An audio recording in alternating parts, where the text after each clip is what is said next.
Olha, o nosso assunto agora é a suspensão de cirurgias eletivas por causa da pandemia. É que a Agência Nacional de Saúde Suplementar, a ANS, reforça e reitera que essa decisão deve ser criteriosamente analisada pelo médico assistente e conversada com o paciente. Sobre esse assunto, a gente fala agora com o advogado Juliano Pessoa, que está conosco pela internet, para explicar. Boa noite, doutor Juliano. Existem, inclusive, casos, que devem ser analisados, porque, em alguns casos, suspender, por exemplo, a gente já, de vez em quando, vê essa notícia, foram suspendidas todas as cirurgias que não são de emergência, cirurgias chamadas eletivas, mas dependendo do caso do paciente, essa cirurgia eletiva, por mais que seja marcada, que seja agendada, que não seja de emergência, em alguns casos ela precisa ser feita. É essa a recomendação da ANS? Boa noite. Boa noite, Edson. Uma satisfação mais uma vez. Realmente, eu queria fazer uma retrospectiva aqui, que eu acho que é importante, se a gente lembrar o que ocorreu em 2020, quando houve a mesma determinação de suspensão, à época muito mais ampla do que foi feita agora, tiveram vários casos de pacientes que chegaram à desassistência, a gente pode dizer assim, Então, a gente precisa lembrar que a pandemia é um caso bastante sério, muito grave, a gente está acompanhando aí todos os dias, mas existem outras patologias, outras enfermidades, que o paciente não pode simplesmente ficar desassistido. Ele precisa permanecer em assistência, em contato e com a prestação de serviço de saúde sendo atendida diante da necessidade dele. Existem doenças crônicas e graves que precisam haver essa assistência. Então, veja só, o que a ANS fez este ano, eu diria que ela foi mais cautelosa. Ela emitiu um comunicado para as operadoras. Por outro lado, ela recomendou, como você bem destacou aí na abertura, que estas análises precisam ser feitas de forma muito criteriosa pelo médico assistente. É este profissional que está assistindo aquele paciente diretamente, que sabe o histórico dessa pessoa, a necessidade precisa dessa pessoa, se há ou não a necessidade de intervir agora no caso dela, ou se ela pode aguardar um pouco mais. Então, além disso, ele precisa também sentar com este paciente e passar todas essas informações, dirimindo qualquer dúvida que o paciente tenha. Então, é uma medida, eu diria, muito importante, como está no comunicado. Vale a gente ressaltar aqui.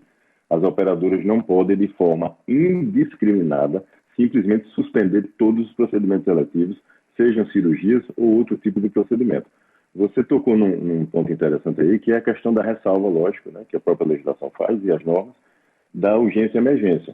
Mas vale destacar que urgência e emergência é extremamente associada a risco, e muitas vezes risco até de morte.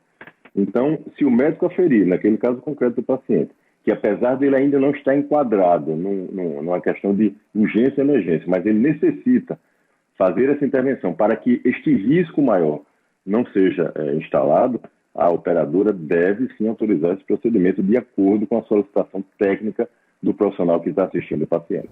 Perfeito. Então é importante a orientação aí, por mais que a gente saiba, como o senhor falou, a situação da pandemia, a gente sabe que em alguns momentos, alguns hospitais ficaram sem espaços, numa UTI, num CTI, a gente sabe que às vezes, na verdade, toda cirurgia, todo procedimento cirúrgico, você tem o risco de ter complicações, independente do que seja, pode ser uma cirurgia mais simples até uma cirurgia mais complexa.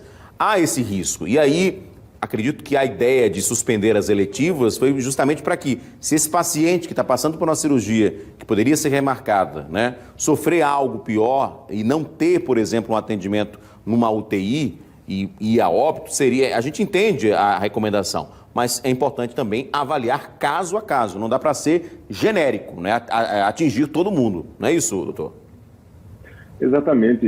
Veja só, quem faz essa verificação, essa constatação de necessidade ou não, é o profissional médico. Não há profissional mais inteirado dessa realidade que nós estamos vivendo de pandemia do que o profissional de saúde, do que o profissional médico. Então, se este médico chega à conclusão de que, apesar de todos esses riscos inerentes ao fato do paciente adentrar agora num estabelecimento de saúde para se submeter a um procedimento cirúrgico, dentro de todo esse contexto, apesar disso, ele julga que é necessário, então, se é uma questão de necessidade de saúde, não pode haver a negativa desse procedimento. Nós temos aí levantamentos que vêm sendo feitos desde o ano passado para cá, relativos, por exemplo, a pacientes com câncer, que tiveram um prejuízo gigantesco pela suspensão de determinados tratamentos, de determinada assistência para esses pacientes durante o período, ou por medo do paciente, que ele não procurou mais um profissional, ou por esse tipo de recomendação de forma exagerada, de forma exacerbada, como você bem destacou. Então, é para ser criteriosa a análise? É para ser criteriosa, mas caso o profissional que está assistindo verifique que há uma necessidade, este paciente tem sim que ser atendido e a operadora não pode, em hipótese alguma, negar esse atendimento. E se assim o fizer, é importante que esse paciente busque ajuda, junto à Agência Nacional de Saúde Suplementar, junto aos órgãos de proteção e defesa do consumidor, e se for o caso até ele busque um profissional da área jurídica especializado na área da saúde para buscar até o Poder Judiciário para assistir, porque a gente não pode brincar, além de tudo que a gente já está passando, com a saúde das pessoas de uma forma assim tão ampla e generalizada como você destacou. E nem menosprezar, né, outras doenças que também matam, né? Muito obrigado, doutor Juliano, pela sua participação. Bom final de semana. Eu que agradeço. Boa noite.